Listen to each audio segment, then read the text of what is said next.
Hi, welcome to episode 70 of The Corner of Knit and Tea. I'm Laura, also known as Fluffy K on Ravelry, Fluffy Kira on Instagram and Twitter. I blog over at thecornerofknitandtea.com, and that is where this episode and every episode's show notes will be. I have an Etsy shop called The Stash Buckler Adventures in Yarn, where I sell my handspun yarns. And we have a Ravelry group called The Corner of Knit and Tea. And if you haven't come over and joined us, please do. We have some knit-alongs and prizes and a little bit of chatty over there. So welcome. It is Sunday, January 10th, 2016. And it is a cold day here in Kansas. We are in the teens today. It's actually sunny. We don't have precipitation, but it is quite chilly. My husband keeps saying, it's really cold outside, because he usually thinks when it's 35 and I'm chilled, that he's like, oh, it's not that cold. But today it's cold. So we are mostly hanging around the house this afternoon. This week has been a little bit crazy. It was sort of a full week for both of us back at work in the sense that there were no holidays. We actually both took Tuesday off. My mother-in-law's partner had heart surgery on Tuesday. And so we took the day off and spent the day at the hospital. And I know a few of you saw on Instagram, I pretty much spent most of the day at the hospital knitting. So I got lots done this week. He seemed to come through the surgery pretty well. He's had a few post-op complications, and sadly he's not feeling very well today. But nothing super serious, just he's just not feeling well today. So, and my mother-in-law is quite worried, and so balancing the two of them has been an interesting week. We've been to the hospital most nights this week. So there has not been lots of exercising. There has been almost no cooking, which is kind of okay by me. I'm the cook in the family, although my husband is a far better cook. If I were to wait for him to come home, we would never actually get to eat. So I generally cook, but I don't mind a few nights off. I actually will cook dinner tonight. And he and I are trying to sort of catch up this weekend with marketing and laundry and chores and things that we did not do during the week. It looks like he will be not Wes, my mother-in-law's partner will be in the hospital for several more days this week. So it seems like, and my mother-in-law is staying with us and her cat. So it seems like it will be a bit of a crazy week. So that's kind of what's going on here. There has been lots of knitting and spinning though, because I have had some downtime at home and lots of downtime at the hospital. I have spent a couple hours each day just sitting and knitting there. So I suppose it's good for that. So let's start off the podcast with what I am drinking. I decided to use a tea bag today. This is Rishi Organic Black Tea English Breakfast. I have heard of Rishi before. I have never actually tried it. And I got this as a sample. I might have even gotten this as a sample this past summer when I went to the tea festival. Or it might have come as a sample in something like in a trade package. So, yes, this is Rishi, and I'm drinking it today in my gold sparkle mug. For my birthday this year, a friend of mine got me a Tivana gift certificate, and everything was on sale this week, so I took it and bought a whole bunch of teas, which I will be reviewing on my blog in the coming weeks, and they had this cute mug, which was marked down to only a few dollars, and I thought, oh heck, why not? So, this is my gold sparkle mug and my Rishi tea. Ooh, that is quite good. It is just a good, strong black tea. I have a little bit of sugar in there and nothing else, and it is quite tasty. And perfect for this chilly day. So, let's get on to the knits. I have hats. The first hat that I finished, technically I actually finished before last week's podcast, but I wasn't at home last week and didn't bring everything with me, so I thought I would bring this to show you. This is the Pearl Soho Classic Cuffed Hat. It is a long ribbing, which is meant to be folded over, and then just a stockinette kind of beanie. This is a donation to the local VA. The yarn is Cascade 220 Superwash. I'm not sure of the colorway, but it is this bright, beautiful red, and that is the first of two hats that I am knitting for the VA. And like I said, I actually technically finished this, I think, on like Christmas no, not Christmas, New Year's Eve, kind of as something that I was knitting before the New Year's cast on. But since I didn't get to show it to you, I'll show it to you this week. So that's one. The second VA hat I finished, I did this week, and actually it was all this week. I cast it on Monday at work and then knit on it quite a bit when I was at the hospital and in various places. And this is the Antler hat by Tin Can Knits. This is a great pattern, a very simple cable with just some purl stitches in between, extra long ribbing so you can wear it slouchy or you can fold it up. And this is also in Cascade 220 Superwash, and the colorway on this one is actually mocha. I went and looked it up. And so this is a second hat for the VA, basically through Mrs. Wilson's Knitting Circle. Which I have been attending throughout this year. It is just a local knitting group that has been meeting at the National World War I History Museum, which is here in Kansas City, and we've been learning about the role of knitters through the war. And there was a request from the VA over the November, December, January months for some hats, and they wanted some hats in some plain colors, in wool as opposed to acrylic, and a local yarn shop was nice enough to donate a whole bunch of skeins of Cascade 220. And at the last Mrs. Wilson's Knitting Circle, which was at the beginning of December, they put all of these skeins out on the table and said that you could take as many skeins as you wanted. You just needed to bring them back as finished hats. So I took 2 skeins and I did 2 hats, and we are next meeting at the very beginning of February, so I will bring these in and donate them. So those are my donated hats. The final is a hat for me, and this would fall under selfish knitting. And I should say that we completed the gift along, which was a knit along for gifts for other people over in the Corner of Knit and Tea group on Ravelry. And that is what I normally do in November and December. And then January I call Selfish Knitting Month, after we have gone ahead and crafted gifts for our loved ones over the holidays or for winter. I think it's time for us to take some time and work on a few projects for ourselves. So if you are crafting anything for yourself and you finish it this month, you can post a picture of it in the finished objects thread. There will be some prizes, although I have not announced what those will be yet, partially because I haven't figured out what those will be yet. Basically, the rules are that it needs to be finished by February 15th. It runs January 1st through February 15th. WIPs are okay as long as you do some portion of the work during the time period specified, as in you can't just weave in ends or throw a button on it. You need to do at least half the crafting in January. But you may post as many times as you have finished objects, and we are multi-craftual, even though I have a terribly bad habit of just saying knitting, crocheting, weaving, spinning, sewing. If it's crafty, please, you are welcome to post it there. So the first thing that I got a wild hair to do, I showed you last week, was I wanted to knit the Bauble hat by Donna Smith.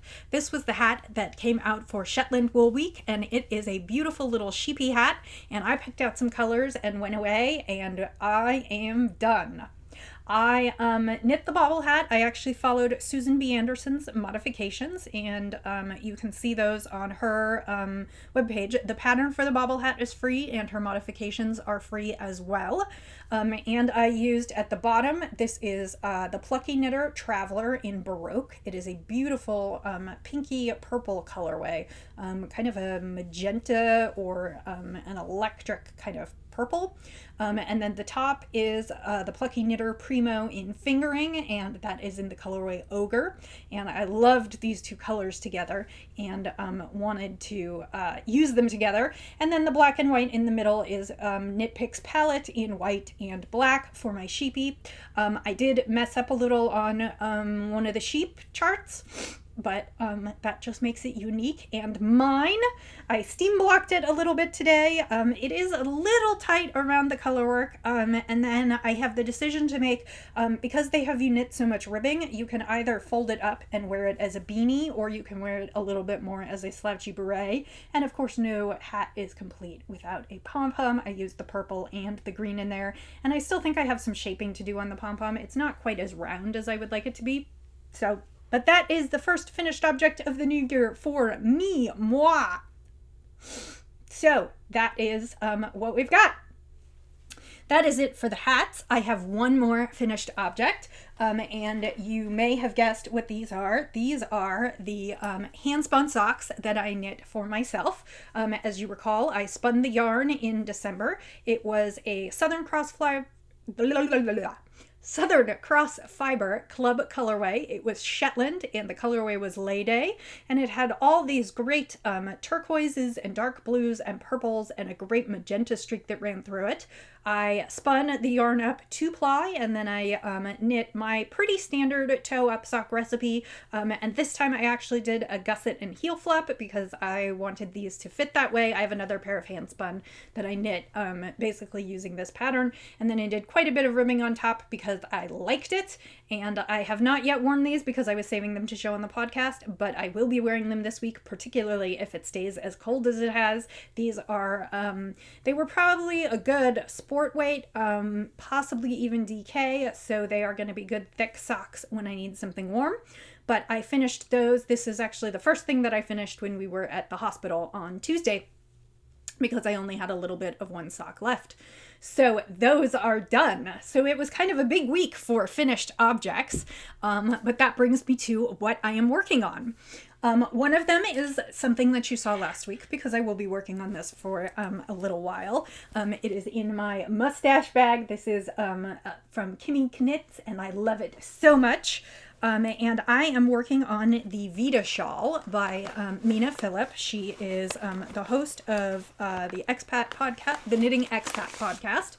And I believe I showed you a picture of it, but I will show you one more time because it's all scrunched up on the needles now, so it will be really, really hard to show you what it actually looks like. Let me just pull the correct page because I've got all the charts and everything. This is what the shawl looks like, and I wanted it to be big and cozy. I printed this out in black and white, so it's not your mind deceiving you. There's no color to see. I believe hers was green and gray along the edge. Anyway, I am knitting mine in Mad Tosh Merino Light in the colorway Mirth, which is coming across way more blue here. It's a very kind of green teal, and then I have a very pale kind of bluey green. That's actually not a bad the way it's coming across, and that is mica. That will be for the edging, but I am still a ways out on the edging. I don't want to give too much away, but there are 7 repeats of a chart in the body of the shawl, and I am like 2 rows away from finishing the 4th repeat. I am up to 200 and around 50 stitches, and when I get done I will have 400-ish stitches on the needle. So this is kind of scrunched up on the needle. You won't be able to see a lot of it, but it is just this beautiful, beautiful lace pattern. It's kind of like leaves. I don't know how well you can see that. Oh, it's not too bad. And that's a little bit better on the color. Anyway, so that is what I have been working on. This saw a lot of work at the hospital this week. And it is, it's my goal to finish it by the end of the month, but it is only the 10th of the month. And like I said, I am about, well, probably not halfway through the knitting on the body because it's going to have so many stitches, but at least a third of the way. So I am pleased, and I still think a finish this month is possible, and I will be working on this in my spare moments this week. So that is the first thing that I'm working on. The second thing that I'm working on was a new cast on. I have been doing the hats and some of those things at the hospital during visiting hours since we're talking, and I don't want a lot of concentration, and the shawl rows take a long time, and I hate to break off in the middle, so that has really been more a home project, or when I have taken it to knit night, but that's mostly because I sit down and I get several hours of knitting done, so I can really kind of crank on it, and I don't have to. I just find that I lose track of where I am if I do one row and get up and one row and get up, and so I have not been taking this to the hospital after the surgery day, which was mostly a day of waiting. So what I cast on this morning, because we were going to the hospital and I finished the antler hat last night and I needed something else, and I already had the yarn wound. I have a cousin who is having a baby at the beginning of February. And or towards the beginning of February, and she is expecting a little girl, and so I was looking for something simple to make for her little girl. She will be a February baby, but she will be in California, so it's not going to be super cold. And I guess at one point it had been offered for free.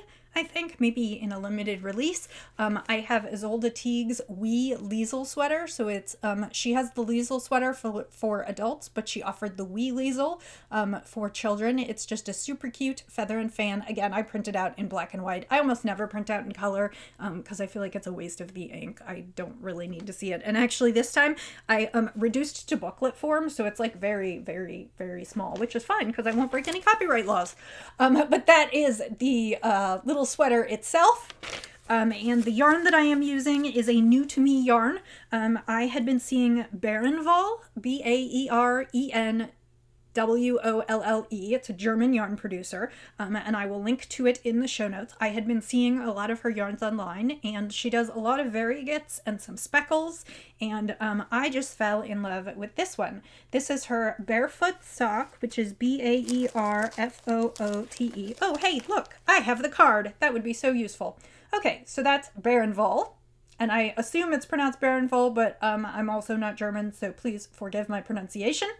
And this is the Barefoot Sock, which is 80% virgin wool, merino, extra fine, and 20% polyamide, which is like nylon. And the colorway is Wild Orchid. And like I said, it's just kind of this cool speckled. It is kind of, it looks like she dyed it over a lavender base, and then it's got purple and green and yellow splotches. And I have not gotten very much done. This was maybe like half an hour, 45 minutes today, but I am starting, it's top down, and so I am starting work on the yoke, and so that is what I've got so far. You'll see more next week. This is going to be my little purse project, what I do at work on my lunch hour, where I can just put in a few rows and it's not a big deal. It will be kind of basically a feather and fan pattern. I hope that's not giving too much away, but that is what the sweater is.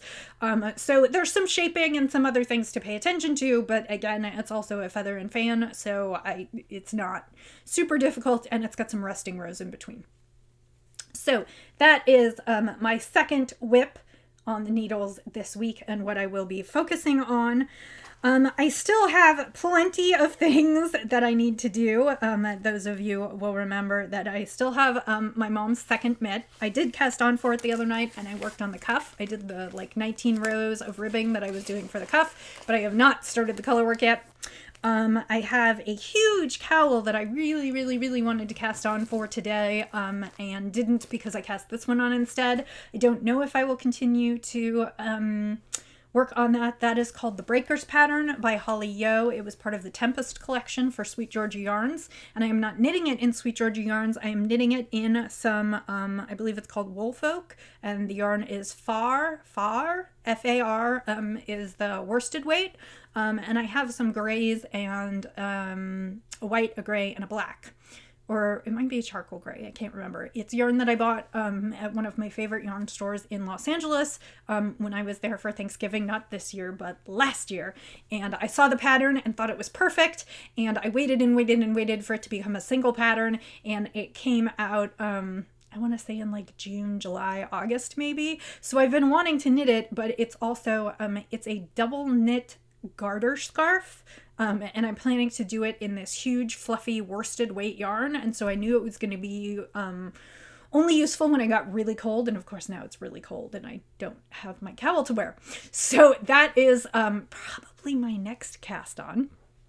The other thing that I have been thinking about is charity hats for this year.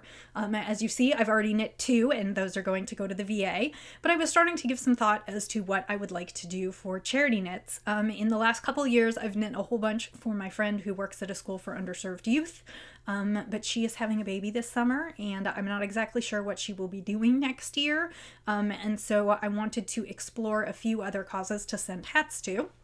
And you know, sometimes the universe lines up and gives you those opportunities.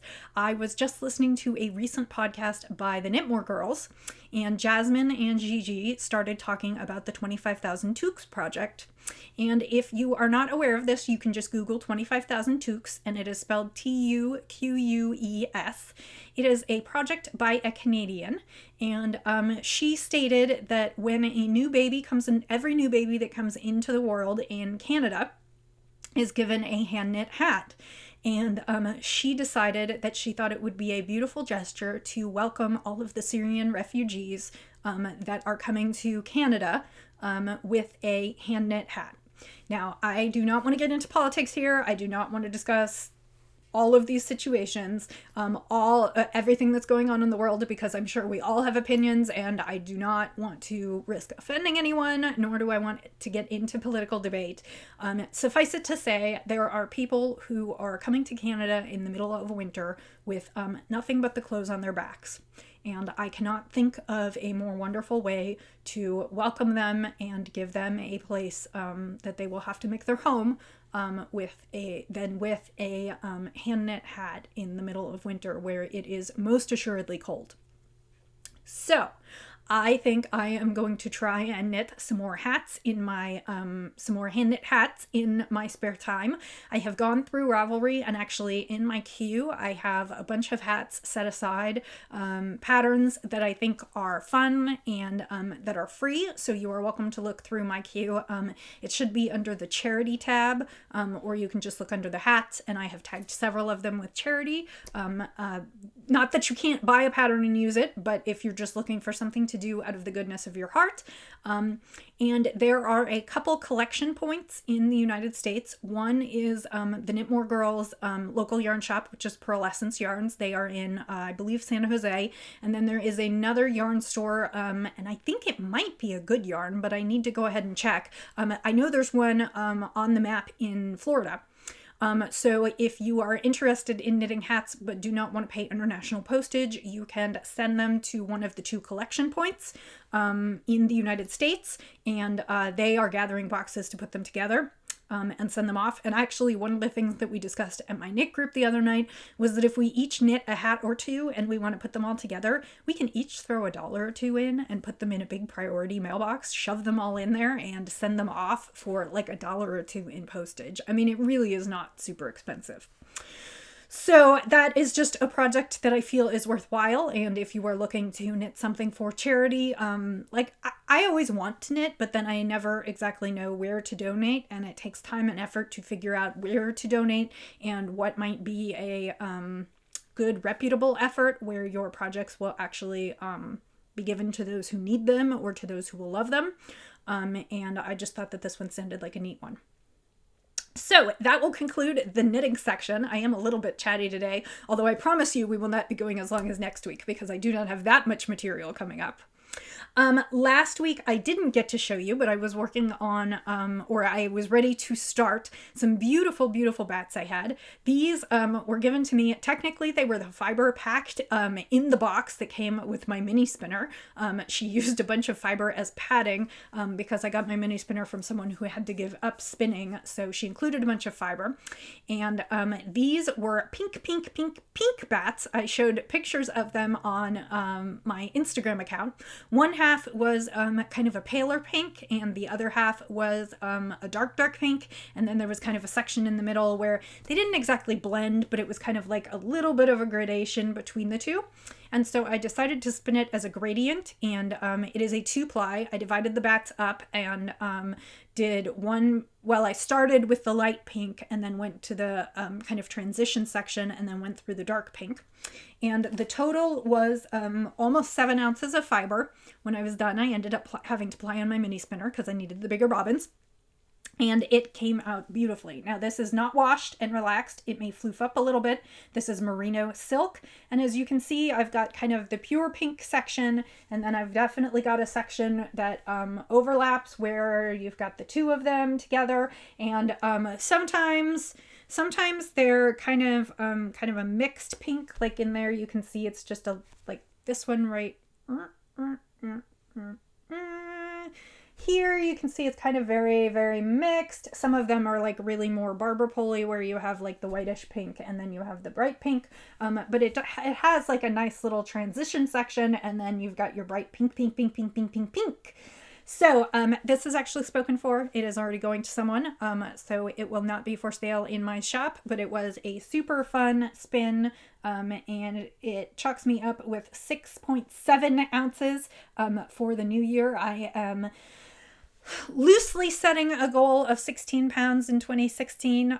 Mostly I just want to spin every week. as much as I can. Last year I took a couple breaks when we were on trips, but I want to spin roughly a bump of fiber a week and keep having things for my shop. I have a couple things for projects for myself, a couple spins for other people, but I just want to keep busy and try and keep as productive as I have in the last couple of years. And last year I was sure that I would not hit 15 pounds because my goal is like a braid a week.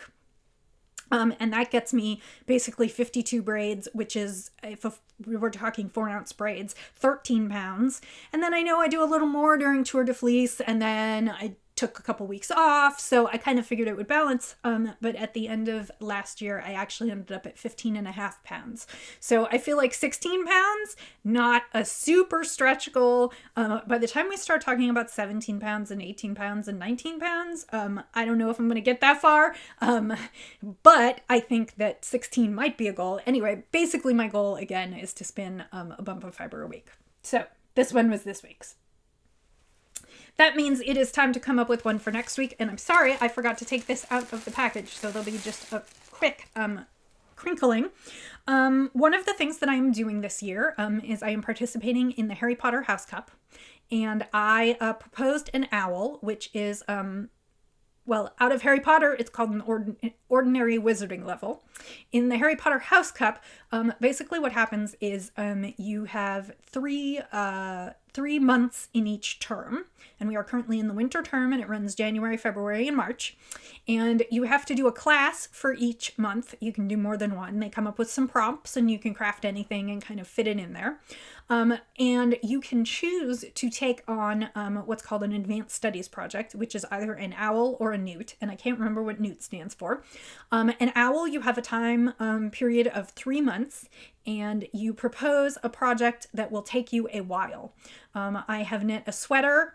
I knit Jurisfiction, which was that crazy cabled sweater that I knit kind of towards the beginning when I started the podcast. That cowl that I knit, the colorwork cowl with all the different bits in it, I think I called it Bits and Bobs, and it is the Leftover Cowl by Wendy Johnson. That was a colorwork owl because that was a lot of work. This time I chose to do a spinning owl, and it's for the arithmancy subject. And for the spinners, the prompt is that you should select from a variety of types of yarn to spin. And so I selected 1, 2, 3, 4, which is a single ply, a double ply, a triple ply, and a quadruple ply. And so I will be spinning one of each of those yarns over the next few months for my spinning owl. So the first one that I decided to tackle, because it's fun and easy, and it's kind of my normal, and I can also overlap it with something that I'll throw up in the shop, is this beautiful braid from Southern Cross Fibers. And this is a Polworth Tencel blend, and it's almost rainbowy, but kind of a muted rainbow. It's definitely not a bright, bright rainbow, but you can see some of the Tencel streaks in there, and the Polworth makes it super, super soft. This is his, I decided to upgrade to his luxury club, so all my fibers from him are now super, super soft. Anyway, the colorway on this one is Triumph, and I am going to be doing a 2-ply yarn. I'm hoping for like right around 300 yards. I don't know, it would make a beautiful little chalette. I thought the blend might be interesting for socks. But so this is going to be a 2-ply blend, and like I said, this will be up in the shop. So that is what I will be working on this weekend, and I hope it will be ready to show you for next weekend. So we are at 28 minutes, and I think I have now finished what I came here to talk about. And this to me, I think 28 to 30 minutes is kind of the perfect podcast length. I don't know how you feel about that. Please do let me know. But I think it's a good newsy. I can chat a little bit. I can show you a whole bunch of stuff, and then we can all move on with our day because there are so many podcasts and so many things we all want to do. So that is to say, Happy New Year. Thank you for joining me today. If this is your first time, I hope you enjoyed it, and I hope you'll come back in the future. And if you are a regular subscriber, thank you so much. I'm glad that you decided to spend a little bit of time with me. And I will end as I always do until I see you again. I wish you happy knitting, happy spinning, happy sipping, and I'll see you next time. Bye.